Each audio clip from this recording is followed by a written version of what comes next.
በጎጃም በርካታ አካባቢዎች ከባድ ውጊያ መቀስቀሱ ተነገረ። ሁለት ወረዳዎች በፋኖ ቁጥጥር ስር የገቡ ሲሆን የብልጽግና አመራሮች ሕይወትም ከነአጃቢዎቻቸው እንዳለፈ ተሰምተዋል።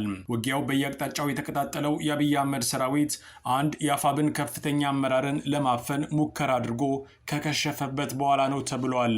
ድጋፍ ለመስጠት ከእንጅባራ ወደ ቻግኒ የተንቀሳቀሰውም የአድማ ብተና ተሽከርካሪም ተገልብጦ ሁሉም ወታደሮች አልቀዋል። ሰፊ መረጃው በሰዓቱ ይቀርባል። የሚኒሊክ እዝ 15ኛ ኮር በአብይ አህመድ ሰራዊት ላይ ወግዲና ከለላ አካባቢ በፈጸመው ጥቃት 39 ያገዛዙ ሰራዊት አባላት ሕይወት ማለፉን በአፋብን ሚኒሊክ እዝ 15ኛ ኮር ይፋ አደረገ። ከሞቱት በተጨማሪ በርካቶች የቆሰሉ ሲሆን የወግዲና ከለላ ሆስፒታሎች በቁስለኛ መጨናነቃቸውንም የዓይን እማኞች ከሆስፒታል በመግለጽ ላይ ናቸው። በዚህም አቅጣጫ ውጊያው የቀጠለ ሲሆን ዲሽቃ ተኳሹን ጨምሮ 4 ያገዛዙ ሰራዊት አባላት የቴዎድሮስ እዝን ተቀላቅለዋል። ትሰሙታላችሁ። ፔንታጎን የአሜሪካ ጦር መሳሪያ አምራች ኩባንያዎች ቶሎ የጦር መሳሪያ እንዲያመርቱ ትዕዛዝ ማስተላለፉ ታውቋል። ትዕዛዙ የመጣው የአሜሪካ የጦር መሳሪያ ክምችት ተመናምኗል የሚለው ወሬ ከተሰማ በኋላ ነው። ትራምፕ አሁንም የጦር መሳሪያ አለን ሲሉ ምላሽ ሰጥተዋል። ይህ በእንዲህ እንዳለ ኢራንን፣ ፓኪስታንን፣ ቱርክን፣ ሀውቲን፣ ኦማንን እና ሳውዲ አረቢያን ያካተተው የመካከለኛው ምስራቅ የጦርነት ቀውስ በአዳዲስ ክስተቶች እንደቀጠለ ነው። አሁን በቀጥታ ወደ ዝርዝሩ አልፈናል።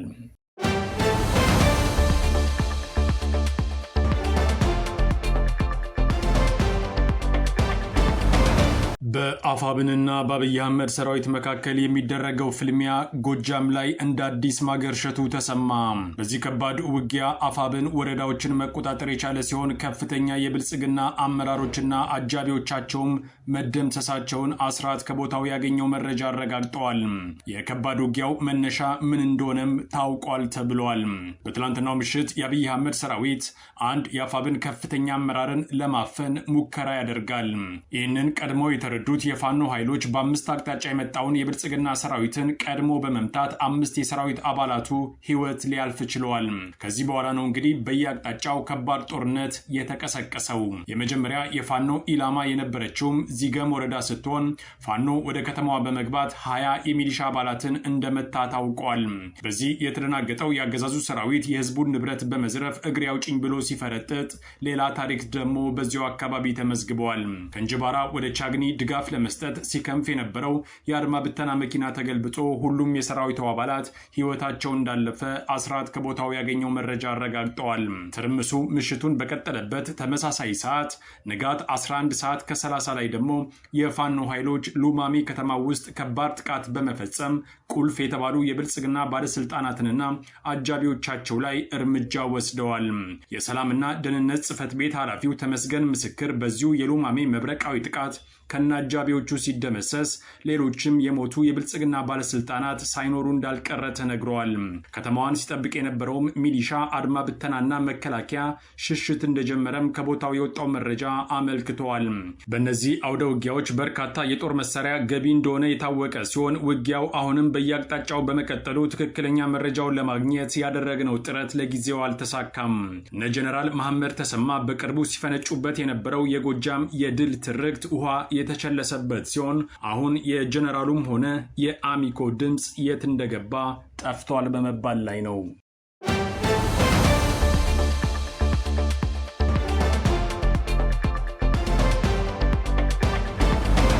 የሚኒሊክ እዝ 15ኛ ኮር ካገዛዙ ሰራዊት ጋር ባደረገው ከባድ ውጊያ አንድ የሻለቃ አዛዥን ጨምሮ 39 የሰራዊቱ አባላት ሕይወት ማለፉ ተነግረዋል።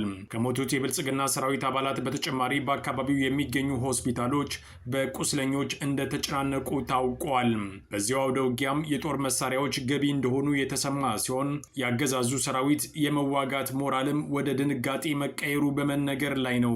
ሕይወታቸው ያለፈውን ያገዛዙ ሰራዊት አባላት በድንን ይፋ ያደረገ የሚኒሊክ እዝ አሁንም አውደ ውጊያው ተጠናክሮ መቀጠሉን ገልጸዋል። ይህ በእንዲህ እንዳለ የብልጽግና ሰራዊት መናዱን ቀጥሎ የዲሽቃ ተኳሹን ጨምሮ ሌሎች 3 የሰራዊቱ አባላት ወደ ፋኖ በሰላም መቀላቀላቸው ታውቋል። ወታደሮቹ እጃቸውን በሰላም ከሰጡ በኋላ ከዚህ በኋላ ለጸረ አማራው የብልጽግናው አገዛዝ ማገልገል ህሊናቸው ስላልፈቀደ ፋኖን ተቀላቅለዋል ማለታቸውን በአፋብን ቴዎድሮስ እዝ 201ኛ ኮር 54ኛና 74ኛ ክፍለ ጦር የመረጃ ክፍል አስታውቋል። አስታውቀዋል። በዚህም መሰረት ዮሴፍ መልሰው፣ ኒያል ሮድ፣ ሙላቱ አሰፋ፣ ጌታቸው ይብቃ የሚባሉ የሚሊሻ አባላት ፋኖን በሰላም የተቀላቀሉ ሆነው ተመዝግበዋል።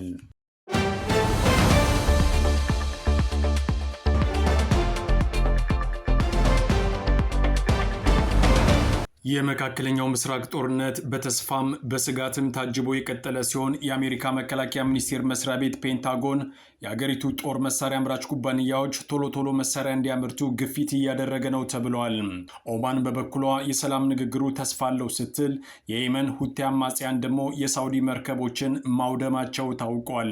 የኢራን አጋር የሆኑት ሁቲዎች የሳውዲ አራምኮ ጃዛን ነዳጅ ማጣሪያን እሁድ ዕለት ማጥቃታቸውን ከተናገሩ በኋላ ውጥረቱ እንደ አዲስ አገር ሽተዋል። ሁቲዎች ጥቃቱን የፈጸሙት ሳውዲ ከቱርክና ከፓኪስታን ጋር ወታደራዊ ትብብር ከፈረመች ከሁለት ቀናት በኋላ መሆኑ ነው። የሳውዲ ኢነርጂ ሚኒስቴር በነዳጅ ማጣሪያው አካባቢ እሳት መቀስቀሱን ይፋ ካደረገ በኋላ በቁጥጥር ስር ግን እንደዋለ ገልጸዋል። ነገር ግን እሳቱ በምን ምክንያት እንደተከሰተ ያለው ነገር የለም። የነዳጅ ማጣሪያው በደቡብ ምዕራብ ሳውዲ አረቢያ የሚገኝ ሲሆን በቀን 400,000 በርሜል ድፍድፍ ነዳጅ ያጣራል። በእሳት ቃጠሎ ስለደረሰው ውድመት ግን የተባለ ነገር የለም። ሁቲዎች ማጣሪያውን ያጠቁት ድሮን ተጠቅመው መሆኑን ቃል አቀባያቸው የሀያ ሳሬ በኤክስ ገጻቸው ላይ ይፋ አድርገዋል። ኢራን እና አጋሯ የሆኑት የሁቲ ታጣቂዎች የመካከለኛው ምስራቅ ጦርነት ከተጀመረ በኋላ በሳውዲ አረቢያና በሌሎች የባህረ ሰላጤው ሀገራት ላይ ጥቃት የሚፈጽሙ ሲሆን የመርከቦች እንቅስቃሴ ላይም እገዳ ጥለዋል ይባላል። የአራምኮ የኃላፊ የሆኑት አሚር ናስር ባለፈው ሳምንት ከቅርብ ጊዜ ወዲህ በኩባንያው ተቋማት ላይ የሚደርሰው ጥቃት የምርት መስተጓጎል መፍጠሩን ተናግረው በፍጥነት ወደ ማምረት ተግባራችን ግን እንመለሳለን ብለዋል። አራምኮ የዓለማችን ቀዳሚ ነዳጅ ላኪ ኩባንያ ነው። ኃላፊው አክለውም ጥቃቱ በቁስ ላይ ወይንም በፋይናንስ ረገድ ያደረሰው ጉዳት የለም ባይ ናቸው። የኢራን ጥቃት የዓለም የነዳጅ አቅርቦትን ካስተጓጎለ በኋላ አርብ ዕለት ሳውዲ አረቢያ ከቱርክና ከፓኪስታን ጋር ወታደራዊ ትብብር እንደፈረመችም አይዘነጋም። ሀገራቱ በዚህ ስምምነት መሰረት ከሶስቱ ሀገራት በአንዱ ላይ የሚፈጸም ማንኛውም የትጥቅ ጥቃት በሁሉም ላይ እንደተፈጸመ ይቆጠራል ብለዋል። አክለውም ይህ የጋራ ስምምነት ማንኛውንም የጥቃት እርምጃ ለመከላከል የሚያስችል የጋራ የመከላከል አቅምን የማጠናከር ዓላማ አለው ብለዋል። በአካባቢው ያለው ውጥረት ቢባባስም ኦማን ግን ከኢራን ጋር በሆርሙዝ ወሽመጥ ዙሪያ የምታደርገው ንግግር በጥሩ ሁኔታ እየሄደ መሆኑን ገልጻለች ተብሏል።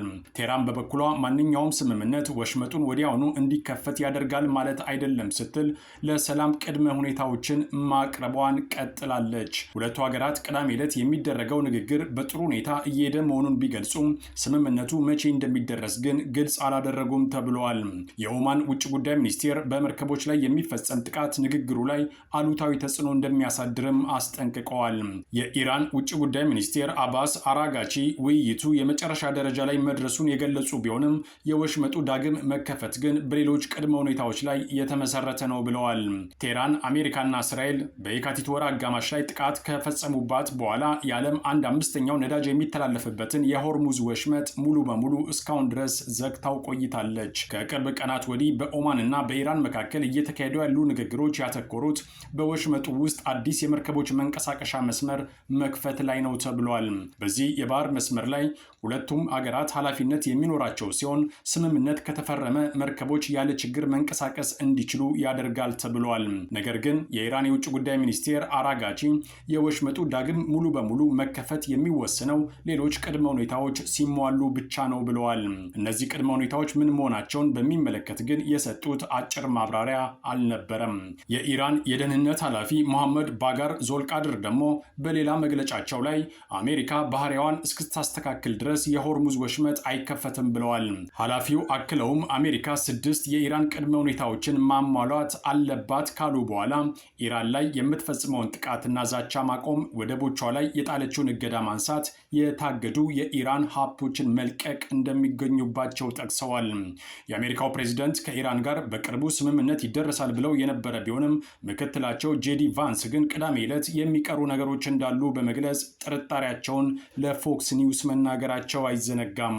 ትርምሱ በቀጠለበት በዚህ ሰዓት ደግሞ ፔንታጎን የአገሪቱ ጦር መሳሪያ አምራች ኩባንያዎች በፍጥነት ምርታቸውን እንዲያሳድጉ ግፊት እያደረገ መሆኑ ተሰምተዋል። የመከላከያ ምክትል ሚኒስትር የሆኑት ስቲቭ ፊንበርግ ረቡዕ ዕለት ለኩባንያዎቹ ኃላፊዎች በጻፉትና ዋሽንግተን ፖስት በተመለከተው ደብዳቤ መሰረት ወሳኝ ለሆኑ መሳሪያዎች እጅግ ፈጣን የሆነ የምርት መጨመርን የሚያረጋግጥ እቅድ እንዲያቀርቡ ከ21 ቀናት ያልበለጠ ጊዜ ተሰጥቷቸዋል። ለኩባንያዎቹ ፊንበርግ ረዥም ዓመት የሚወስድ የማበልጸጊያ ዑደት ተቀባይነት የለውም ሲሉ በደብዳቤያቸው ላይ መጻፋቸውም ተጠቅሰዋል።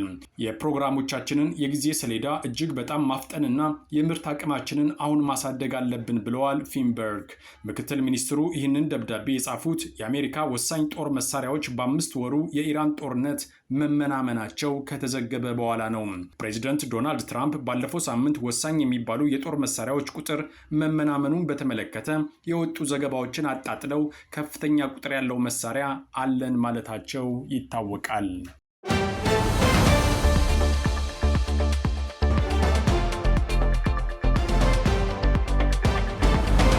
ከአስራት ብሮድካስቲንግ ሰርቪስ ለዕለቱ የነበረን ዜና ይህን ይመስል ነበር። አብራችሁን ስለነበራችሁ ከልብ እናመሰግናለን። በያላችሁበት ሰላም